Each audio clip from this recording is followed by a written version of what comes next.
I grew up in a family of about 11 of us. And when we used to go to school, I used to enjoy what they used to call art and craft lessons, where one would produce something out of clay or out of wood, which I used to make some animals or some busts or some figures. You know, at that age, I was just doing it as a hobby, and it's something that I had interest in. But I later discovered that I had the talent.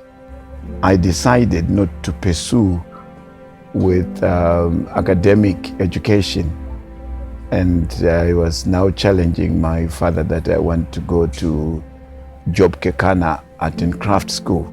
It was a bit of a struggle with my father, who was saying that, no, you know, why don't you go and study agriculture, you know, because we have got a farm, and, you know, the farm needs someone to run. You know, we had a sort of a fight, a tug of war, and I said, no, I'm going to Job Kekana. So I spoke to Job Kekana, and I said, I would like to join you, but your friend, you know, they were very close with my father.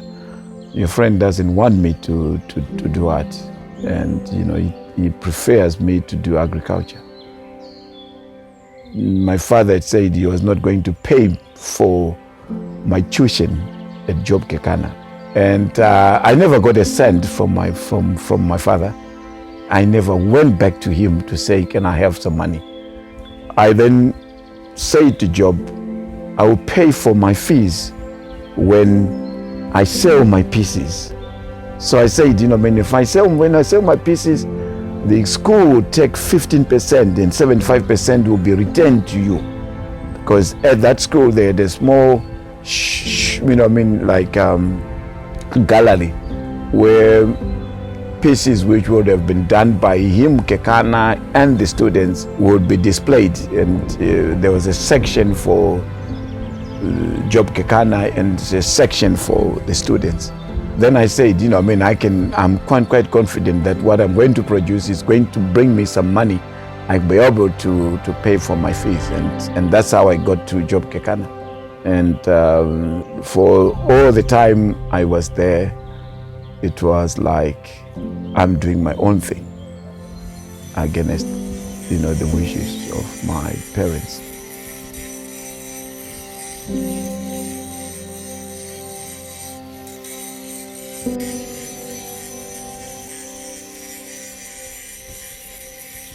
Just after I enrolled at Job Kekana Art and Craft School, 2 years down the line, my father is a politician. He was, he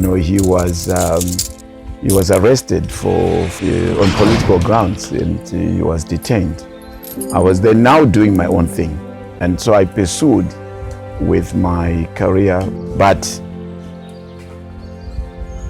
well after independence, in 1985, when I got a British fellowship to go and study more about bronze casting in England, I told my father that I'm now leaving, and so forth. You know, there was support from him that I'm now leaving. I'm going to England, and I was fully sponsored by the British Council. Yeah, so I pursued my career now in bronze casting, and actually attached it to artists and designers in Wales.